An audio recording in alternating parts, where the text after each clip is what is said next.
111 épisodes, 2464 pages, et j'ai pas compté les heures. Et un nouveau comics préféré qui se trouve sur la table. Il y a du Marvel, il y a du DC, il y a de l'indé, il y a même de l'Energon Universe, vous m'avez eu à l'usure, de la VO et de la VF. Bienvenue sur One More Day Comics, c'est Lucas, c'est l'heure du bilan du mois, et comme d'hab, bien sûr sans spoil, générique. Et si toi aussi tu veux trouver ces pépites introuvables en VF, quoi de mieux que Walls Comic Shop. Walls Comic Shop, c'est le comic shop de référence en Europe qui vous offre un catalogue hyper large de comics et mangas en VO, avec de superbes éditions, des variant covers rares et même des comics signés. Ah, je l'aime celui-là. Ça vous permet aussi de trouver des éditions introuvables en VF, je pense au Compendium et aux omnibus de chez DC à tout hasard.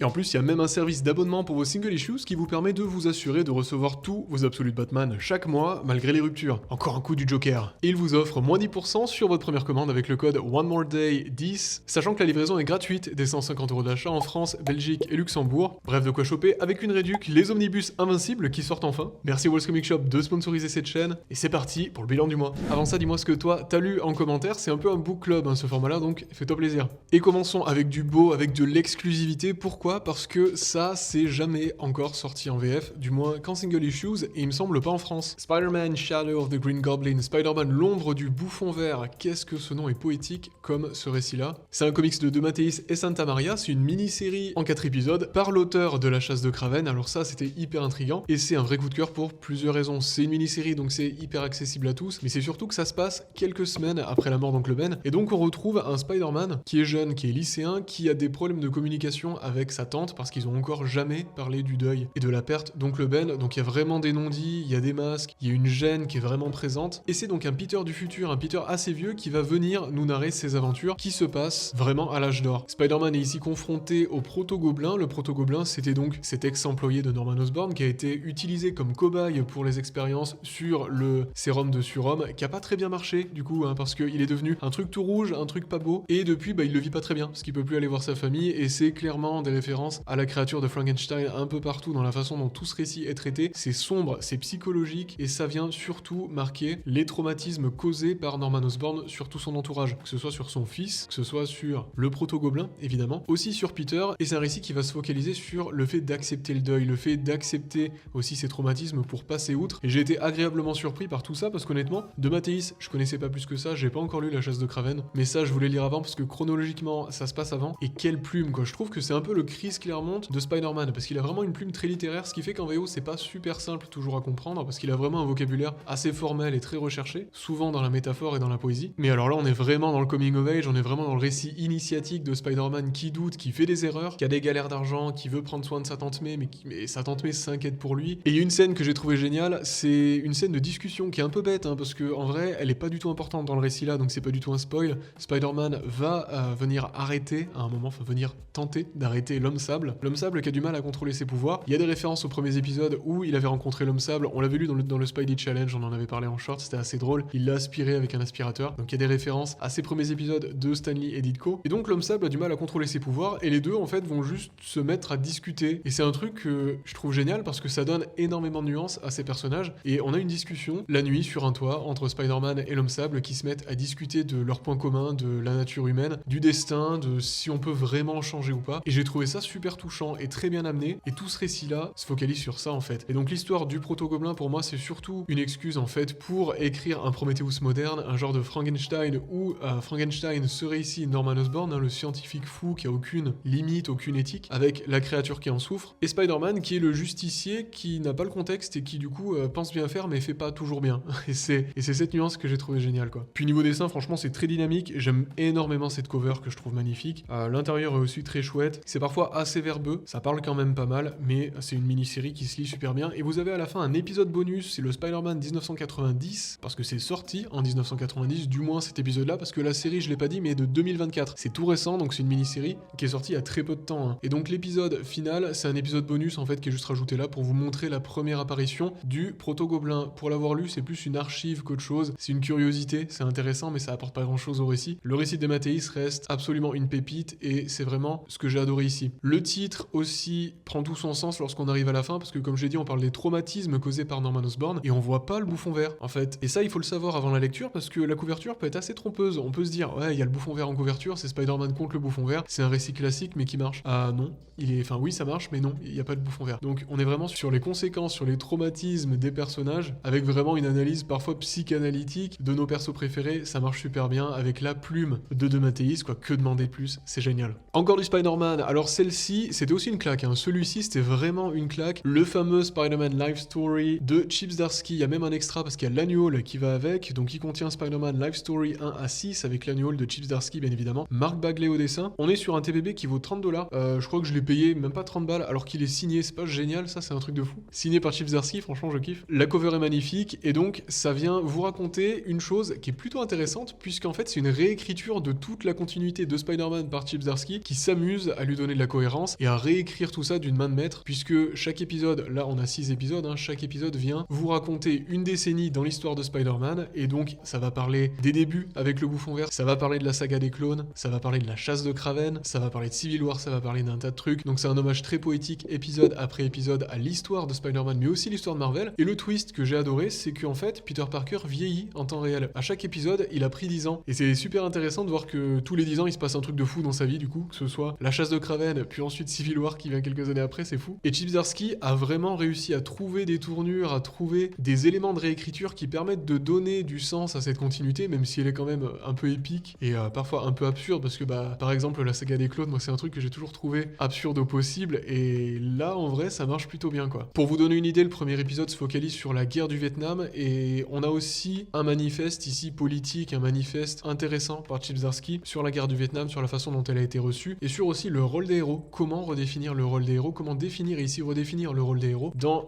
ces conflits mondiaux, qu'est-ce que ferait Spider-Man, qu'est-ce que ferait Iron Man, Captain America. C'est super bien écrit, moi j'ai adoré ce récit-là. Les dessins de Mark Bagley, je dois dire que ils sont pas mal, ils sont mieux que ce qu'on avait eu l'habitude de voir, enfin en tout cas moi je suis pas fan de Mark Bagley, il faut savoir ça, mais je préfère son travail ici à son travail dans Ultimate Spider-Man. En fait je suis très fan de son Spider-Man mais c'est tous les visages, je trouve j'ai un problème avec ces personnages humains, je suis pas très fan de son style, mais franchement ça reste du très très bon et c'est génial de se dire qu'est-ce qui pourrait se passer si Morlun arrivait et que Peter avait genre 50 ou 60 ans, je sais plus, c'est fou, c'est génial, c'est exceptionnel quoi comme idée et ça marche vraiment trop bien. Je pense que vous pouvez le lire même si vous n'avez jamais lu de Spider-Man, c'est clair que vous risquez de passer à côté des subtilités, des références, de tout ce qu'on peut trouver ici dans l'hommage par Chip Zdarsky, mais en vrai je pense que c'est un récit complet qui se comprend sans avoir toutes les références et qui au contraire peut vous donner envie d'aller les lire. Et donc pourquoi pas. En plus il y a même Rorschach dedans, c'est génial. Spider-Man c'est fini, passons à du Energon Universe. Vous m'avez eu à l'usure, vous m'avez intrigué, Void Rivals, l'Energon Universe, ouais j'ai enfin franchi le pas. Je suis pas du tout dans l'univers de Transformers, dans l'univers Energon que je connais absolument pas, et donc j'ai voulu tenter Void Rivals parce que c'est écrit par Robert Kirkman et parce que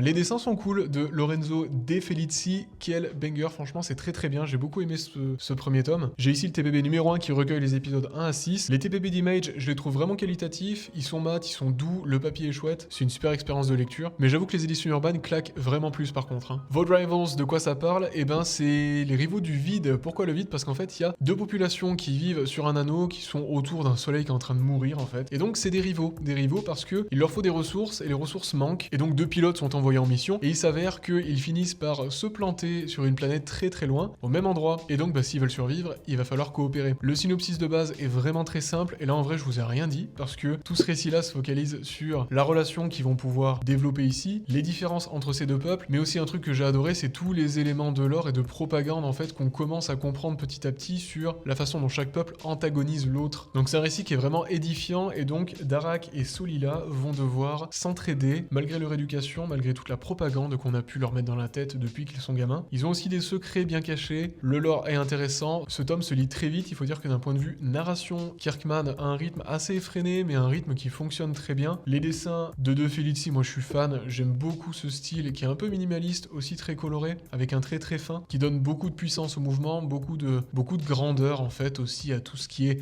grand robot. Je connais pas le vocabulaire de l'univers, mais alors franchement j'ai kiffé que ce soit des idées comme cette main robotique qu'a Darak ici, et qui en fait est une sorte d'ordinateur d'IA qui peut le contrôler si lui tombe dans les vapes ou ce genre de truc, c'est génial. Il y a vraiment de superbes idées, c'est super bien écrit, Darak est très drôle, l'alchimie entre les deux est superbe. J'avoue que j'ai pas capté tous les éléments de lore parce que parfois on a quand même des personnages qui débarquent qui sont très bizarres que je connais pas du tout. Je sens que si je m'y connaissais mieux dans l'univers Energon, Gorgon, j'aurais peut-être plus apprécié certains passages, mais comme ce récit se focalise surtout sur la relation entre les deux, et qu'on découvre ces personnages dans ce récit-là, et ben c'est amplement suffisant pour kiffer, et donc ça m'a donné largement envie d'aller sur la suite, et puis les autres séries, notamment Transformers, pourquoi pas, peut-être G.I. Joe, on verra, et puis tout ce qui sortira dans cet univers. Mais très très bonne surprise, donc merci pour la reco, et si vous en avez d'autres, n'hésitez pas. C'est l'heure des absolutes, en une phrase à chacun, parce que les reviews sortent sur la chaîne, sont même déjà sortis. Absolute Green Lantern, c'est une réinvention un peu bizarre, parfois absurde, très what the fuck. J'attends surtout de voir ce que le tome 2 va emmener, parce que là, ça va très très vite, ça raconte des choses qui sont parfois un peu étranges. Il y a des idées que je trouve géniales, mais je trouve que les persos sont pas assez développés pour avoir un intérêt quelconque pour eux, en fait, tout simplement. En espérant que la suite soit meilleure, mais c'est pas le meilleur des absolutes, d'après moi. Contrairement à ce banger, qui est un des meilleurs trucs que j'ai lu ces dernières années, je pense, le tome 2 d'Absolute Batman, Abomination, c'est exceptionnel. Si vous ne l'avez pas lu, allez le lire. Je peux pas vous en dire plus, si ce n'est que c'est 20 fois mieux que le tome 1 qui était déjà très très bon, quoi. Et si vous voulez savoir pourquoi c'est du génie, la review est dispo sur la chaîne, je vous la mets en fiche. Restons sur du DC avec ici de l'AVF Superman Limited tome 1. Pareil, la review est sortie, donc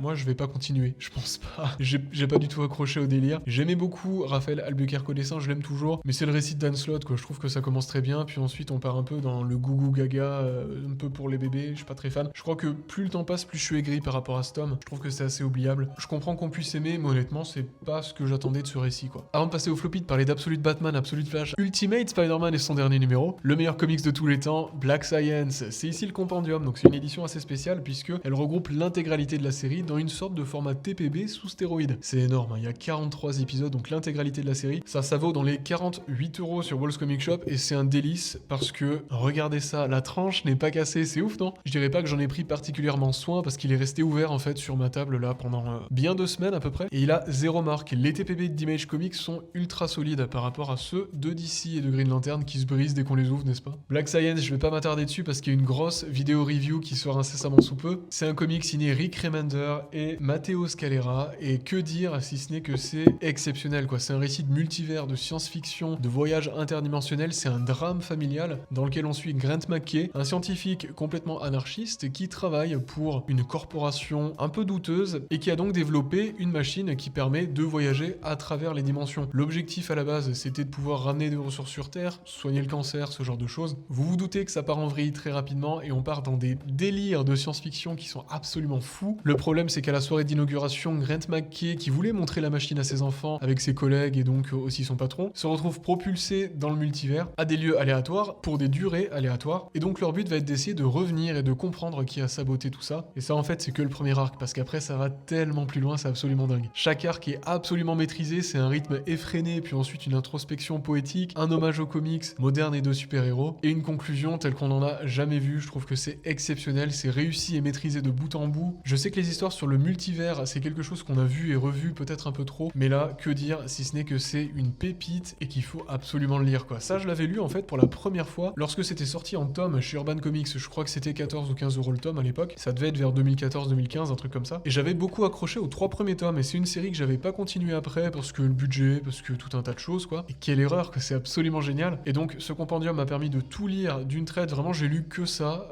les 43 épisodes d'un coup. Pas en une session, hein, quand même pas. Mais vraiment, j'ai fait une pause dans toutes mes autres lectures pour m'immerger dedans. Avec la BO d'Interstellar, c'était exceptionnel. Et donc, vous allez en apprendre énormément sur qui est ce Grant McKay, qui est un des personnages de fiction les mieux écrits que j'ai jamais pu lire, et j'en ai lu de la fiction, surtout des classiques de la littérature américaine et anglophone de façon générale. Je peux pas vous en dire plus sans aller dans les spoils, ça sera pour la review. Mais ce que je peux vous dire, c'est que même si vous en avez marre de tout ce qui est voyage dans le multivers, tout ce qui est version alternative de monde et personnages, je pense que c'est un récit qui peut vous réconcilier avec cette idée-là, tellement que c'est maîtrisé et tellement que ces personnages sont humains et bien écrits. Avant de passer au floppy, l'omnibus des All New X-Men, alors je l'ai pas fini celui-là, j'en suis à l'épisode 32, j'en suis à la fin, non 35 je crois, hein. Ouais, l'épisode 35 sur 41 il me semble. Cet omnibus, vous le savez, je l'ai trouvé sur Chasse aux Comics, j'ai un peu craqué, c'est dans l'épisode 2, et je suis très content de l'avoir trouvé sur Vinted, je trouve qu'il est exceptionnel avec cette cover d'Alex Ross, elle est folle. Mais assez parlé de l'édition, que vaut cet omnibus? Je vous ferai une review aussi parce qu'il y a vraiment énormément de choses à dire dessus, mais j'ai kiffé pour le moment, là les 35 premiers épisodes, moi je kiffe. En fait, je savais pas à quoi m'attendre parce que les X-Men, j'ai lu les X-Men de Chris Claremont, du moins quelques Epic Collections,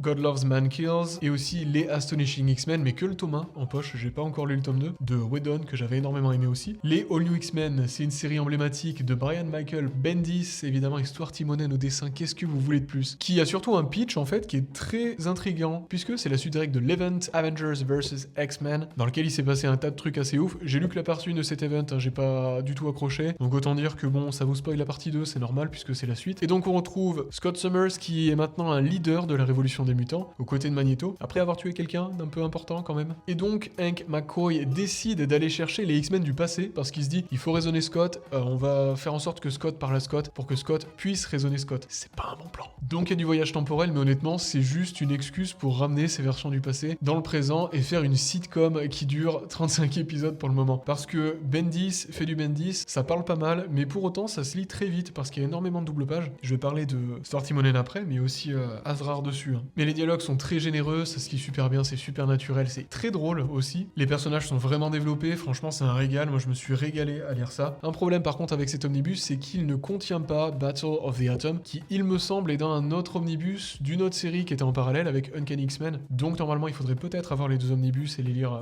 pas en même temps, mais en tout cas, quoique peut-être, au moins à la suite. Je l'ai pas fait, moi j'ai que celui-ci, et honnêtement je trouve que ça suffit en lui-même. Le seul problème c'est que comme vous n'avez pas Battle of the Atom, et ben vous allez passer d'un statu quo à un autre avec juste un résumé qui vous dit ouais au fait il s'est passé ça, machin a trahi un tel, puis voilà. Et donc du coup on manque un peu parfois tous les pics de cette situation là pour repasser sur une série sitcom. Donc c'est vraiment très feel good, il y a un peu de drama, il y a des arcs hyper intéressants parce qu'évidemment ramener les X-Men du passé dans le présent, ça veut dire que Jean Grey est de retour, ça veut dire que le Phénix est peut-être de retour aussi, du moins c'est une crainte, et ça veut dire aussi que Scott Summers retrouve une version de Jean Grey qui a 17 ans, c'est un peu gênant parfois. Mais en vrai ça permet vraiment de développer les personnages et de les rendre super attachants, parce qu'on peut se demander comment va réagir Wolverine à cette nouvelle-là, du fait d'avoir ramené les anciens X-Men, comment le jeune Scott va réagir quand il va rencontrer le Scott du futur, donc celui qu'il est censé devenir. Il y a beaucoup de triangles amoureux aussi, c'est parfois un peu teen drama, on va pas se mentir, mais Bendis écrit tellement bien que ça passe super bien quoi. Ce que je lui reprocherais, c'est que en effet il se passe pas grand chose, on sent que Bendis est un peu bloqué par le statu quo. Ça on en parlera quand je l'aurai terminé pour vraiment faire un bilan global sur cet omnibus et sur cette série là. Apparemment la fin est pas dingue parce qu'elle est un peu précipitée, ça part un peu dans tous les sens, mais pour le moment bah, c'est une lecture très cool. Au dessin Imonen, je suis très fan, je l'avais adoré sur Star Wars, je trouve qu'il excelle encore plus ici, il donne vraiment des planches qui sont exceptionnelles. Avec Astrar aussi, au niveau de la narration on est sur des doubles pages qui vont surtout se lire beaucoup en fait à l'horizontale, hein. Donc ça se lit malgré tout très vite, il y a un vrai jeu de la double page, un vrai jeu sur le médium qui est très bien exploité, même si ça manque un peu parfois d'épique, faut être au courant qu'on est sur un statu quo qui reste un peu bloqué pendant au moins 35 épisodes. Puis la bonne nouvelle c'est qu'il y a aussi du Sarah Pikeli, n'est-ce pas, avec le crossover des Gardiens de la Galaxie que j'ai trouvé très sympa, qui revient sur une idée plutôt intéressante. En fait Jean Grey se fait kidnapper parce qu'un procès a lieu au fin fond de la galaxie pour la juger de ses crimes et de tout ce qu'elle a pu commettre en fait en tant que Phénix, alors que là on parle de la Jean Grey qui a 17 ans, qui sait même pas de quoi ces gens-là parlent. Donc ça relève du dilemme du fameux bébé dictateur allemand moustachu, est-ce qu'il est responsable des crimes qu'il pourrait commettre plus tard. Ça va pas non plus trop loin ici dans l'apport philosophique, mais ça reste très fun à suivre et surtout ça développe vraiment les personnages. On a ici un récit initiatique très touchant sur ces jeunes ados là, ces jeunes X-Men qui vont se découvrir et qui vont découvrir qui ils ne veulent pas être surtout et comment ils peuvent changer ça au fond. Donc le bilan arrive, mais très bonne lecture. Absolute Batman numéro 17, c'est l'heure d'Absolute Batman ou le meilleur moment du mois. Alors, un numéro 17 que j'ai en floppy cette fois-ci parce que j'ai kiffé la cover donc je l'ai acheté en floppy. D'habitude je passe en général par le numérique. Magnifique celle-ci, c'est un numéro de transition sans spoil évidemment qui va revenir ici sur la deuxième partie du team-up avec Absolute Wonder Woman. Donc autant dire que c'est deux séries exceptionnelles, je suis pas à jour sur Absolute Wonder Woman, j'ai juste lu le premier TPB donc le numéro 1 à 7. Je suis à jour sur Absolute Batman avec le numéro 17 dont on parlera après. Mais ce que je peux vous dire c'est que vous pouvez très bien lire le 17 sans jamais avoir lu l'épisode qui correspondait à la première partie du team-up dans Absolute Wonder Woman. Pourquoi ? Parce qu'ici c'est surtout les conséquences directes d'Abomination. Donc on a une scène d'entrée avec les potes de Bruce qui est très intéressante parce qu'on sent que Snyder nous emmène enfin dans la direction dans laquelle on veut aller depuis le début. Il a pris le temps de construire son récit, c'est magnifique, la tragédie va être au summum. Et donc le synopsis, pour faire simple, c'est Batman qui a besoin de Wonder Woman pour l'aider avec Waylon. Donc si vous avez lu Abomination, vous savez de quoi je parle. C'est un récit qui est très touchant, c'est un récit complet, on est sur un team-up, sur la fin de ce team-up, mais c'est un épisode qui peut se lire sans avoir lu le premier. C'est un épisode de transition, Nick Dragota au dessin, encore une fois exceptionnel. Nick Dragota qui fait du Absolute Wonder Woman, moi je suis fan. Il y a des choses auxquelles vous pouvez vous attendre et vous vous dites mais ça serait pas mal que Snyder fasse ça, le fan service est là. Les discussions entre les deux sont assez intéressantes. Franchement, ces deux persos qui sont géniaux. L'alchimie marche complètement et que dire si ce n'est que c'est une franche réussite et que ça donne envie d'en voir plus, en fait, plus d'interactions entre ces deux-là. Et pourquoi pas avec le Superman en plus pour avoir la sainte trinité absolue. Donc après l'épisode 15 qui était centré sur le Joker et sur les origines du Joker par Joke, cet épisode-là fait une transition parfaite, je trouve, vers l'épisode 17 dont on parle tout de suite. Absolute Batman numéro 17. Bon, que dire si ce n'est que c'est encore une fois une franche réussite. J'adore cette série et les épisodes passent trop vite quoi. Là on est vraiment sur un début de nouvel arc qui devrait être en 2 épisodes de ce que j'ai compris. N'hésitez pas à me corriger si c'est faux. Avec l'introduction de Poison Ivy. Donc sans spoil, c'est les origines de cette Poison Ivy dans l'univers Absolute. Et comment résumer ça sans spoil en 3 mots? Je dirais Chainsaw Man, je blague pas, horreur carrément même, et oiseau. Non, c'est encore une fois une franche réussite. Les codes de la série Absolute sont respectés. Snyder s'éclate avec cette version plutôt horrifique de Poison Ivy qui est super intéressante parce que Poison Ivy, ça a jamais été une antagoniste de Batman que j'ai trouvé intéressante parce que elle restait vraiment ce cliché de l'antagoniste sexualisé qui a pas vraiment de personnalité. Parfois c'était un peu développé, mais alors tout passait par l'apparence quoi, c'est dommage. Et là Snyder casse les codes, va dans l'horreur et respecte les codes de l'univers Absolute pour en faire vraiment une origin story touchante, nuancée et qui permet d'apporter une réécriture au personnage que juge très moderne et redoutable d'efficacité quoi, c'est exceptionnel. Comme d'habitude, il nous lâche à droite à gauche quelques éléments sur le lore, sur l'univers, sur d'autres personnages et des méchants qui pourraient revenir, des méchants qu'on connaît bien et là c'est très risqué, franchement j'ai peur qu'ils se cassent la gueule sur ce coup-là, mais on verra ça dans l'épisode 18 je suppose, mais c'est encore une fois une franche réussite. À noter qu'au dessin ce n'est pas Nick Dragota ici, mais on a Canette, je ne sais pas comment se prononce le nom de cet artiste, c'est magnifique et ça colle parfaitement bien à l'univers de Poison Ivy, à cette patte graphique, puis c'est toujours intéressant de voir Absolute Batman et de voir Bruce Wayne, les personnages de cet univers dessinés par d'autres artistes parce que souvent ça change un peu l'apparence et la façon dont on peut les percevoir. Ce qui fait que dans cet épisode, c'est vrai qu'on n'a pas un découpage à la Nick Dragota, c'est ce que je regrette un peu parce que j'adore son découpage et que même d'autres artistes comme Gabriel Walta, il me semble, s'étaient prêtés au jeu. Là, c'est pas vraiment le cas, mais ça fonctionne quand même extrêmement bien et c'est un épisode très très bon avec un cliffhanger exceptionnel. Absolute Flash, 11 épisodes, 11 épisodes et il s'est passé moins de choses que dans les 3 premiers épisodes d'Absolute Batman, c'est fou. C'est une série qui se lit très vite, c'est une série qui se lit trop vite parce que les personnages, je trouve, ne sont pas développés. Même si Jeff Lemire a de excellentes idées dans le lore, et le rythme est très bizarre parce que ça va trop vite et en même temps c'est très lent parce qu'il se passe rien. Donc bref, l'épisode 11 vient un peu conclure un arc là qui était en train de commencer, la guerre des Flash. Je sais même pas qu'on était dans cet arc là parce que pour moi il n'y a pas vraiment de guerre ni de Flash pour le coup. Donc je perds un peu confiance en la série. Ce qui sauve la série d'après moi, c'est les dessins de Nick Robles qui sont toujours très dynamiques, très colorés. Des planches parfois un peu brouillonnes, mais ça fonctionne vraiment bien dans l'ensemble ici. Et aussi les idées de lore de Jeff Lemire qui sont vraiment bonnes parce qu'il y a des idées géniales, il y a un potentiel de fou pour cette série. Tout ce qui est backstory sur Thawne, sur Barry Allen et tout ce qui va avec, je trouve ça trop bien. Mais la série se penche pas assez dessus, ça se lit trop vite quoi, il y a pas assez de développement. Et ça c'est dommage parce que l'épisode 11 a un bon cliffhanger, on sent que l'épisode 12 peut marquer un tournant, enfin j'ai envie de dire. Mais là j'ai plus l'impression que c'est la fin du premier arc plutôt que du 3e ou 4e, je sais même plus. Je vois pas du tout les arcs en fait pour être honnête, tellement que c'est décousu et que il se passe rien quoi. Je pense que c'est un titre qui se lit beaucoup mieux en relié pour le coup qu'en floppy, parce qu'en floppy il va souffrir de ce rythme là et je pense qu'en relié ça se digère beaucoup mieux parce que ça se lit vraiment d'un coup, d'une traite, on a les 5-6 épisodes d'un coup. Là, mois par mois, c'est long et j'oublie à chaque fois ce qui s'est passé, donc il faut se replonger dedans. J'espère que le 12 va changer la donne, je pense que ce sera le cas pour le coup et que ça va peut-être marquer un nouveau départ pour une série avec un rythme maîtrisé, ça serait pas mal parce que j'adore Jeff Lemire et ça me fait mal de le voir comme ça. Ultimate Spider-Man numéro 24, et là ça fait mal au cœur parce que c'est une fin de série. Et ouais, clap de fin après 2 ans sur cette série-là. Cet épisode était attendu, il a été retardé, il devait sortir en janvier je crois. Donc là on est fin février, donc on l'a pas mal attendu. Que dire si ce n'est que c'est une fin douce et amère, qui nuance complètement ce que je pense de la série dans son ensemble. Vous le savez, j'avais fait une vidéo pour revenir sur les 12 premiers épisodes, donc sur le Deluxe de Panini, que j'avais adoré pour le coup. Et là les 12 derniers prenaient une direction qui je pense n'est pas la bonne pour une série Spider-Man, mais qui est très Hickmanesque dans l'ensemble avec tout un complotisme et un casting de personnages fous et des plot twists un peu partout. Je pense que la série s'est perdue dans son casting de personnages et a oublié complètement Spider-Man parce que, sans spoil, encore une fois, il se passe pas grand chose. C'est une série qui était jugée très lente, très tranche de vie, c'est le cas, mais quand on a que 24 épisodes, je trouve que là, la fin en souffre parce que Spider-Man, on l'a très peu vu en action au final, trop peu vu en action parce que Keketo est génial au dessin, il y a aussi du Messina d'ailleurs, mais bon. Et en fait, j'aurais aimé voir ce Spider-Man beaucoup plus en action et pas que ce soit juste quelques planches tous les 5 épisodes, quoi. Ça, c'est terrible. Donc, il y a des intrigues qui se ferment, il y a des intrigues qui se concluent et qui marchent plutôt bien. Il y a des intrigues qui restent en suspens et qui font penser à une suite. Alors, j'ai aucune idée si une suite est prévue ou pas. Je pense que Marvel ferait mieux de jouer dessus et de prolonger la série parce que moi, la sensation que j'en ai, c'est que Hickman a réussi en fait à terminer son puzzle avec tout ce casting de personnages fous, tous ces éléments clés. Il a réussi à tout mettre en ordre pour cet épisode-là et ça fonctionne. Mais pour moi, tout ça, ça reste une introduction introduction. Ça reste une introduction parce que j'ai l'impression qu'on n'a pas la série Spider-Man Street Level que j'attendais, donc la série Spider-Man, avec ce Peter Parker, même s'il a plus de 30 ans, qui apprend le métier sur le tas, que ce soit pas juste sur 2 épisodes, et qu'après on se focalise sur le bouffon vert, Green Goblin, Mysterio, tous les antagonistes, le Maker et tout ce qui va avec, je veux dire ça, ok, mais c'est une série Ultimate Spider-Man, parlez-nous de Spider-Man s'il vous plaît, quoi. Et surtout montrez-le, quoi, parce qu'il y a eu pas mal d'épisodes sans Spider-Man, et ça c'est une aberration, je trouve, surtout quand on a que 24 épisodes. Donc, je suis assez nuancé sur cette série-là, je ferai une vidéo bilan, il faut que je me remette vraiment tout en tête, là, les 24 épisodes, pour l'écrire déjà, parce qu'il y a énormément de choses à dire, je pense, et puis on verra, mais je voudrais en voir plus, ce qui est bon signe, parce que c'est bon, mais c'est une introduction, quoi. Bref, merci d'avoir regardé cette vidéo, merci à Walls Comic Shop pour leur confiance, et merci à nos membres de la chaîne, évidemment, à Jérôme, Matt, Eliseo, Anthony, Comics du mercredi et Hades. Merci du fond du cœur à vous les gars, on se retrouve tous les mardis et vendredis à 17h. D'ici là, faites en sorte que chaque lecture compte. Ciao.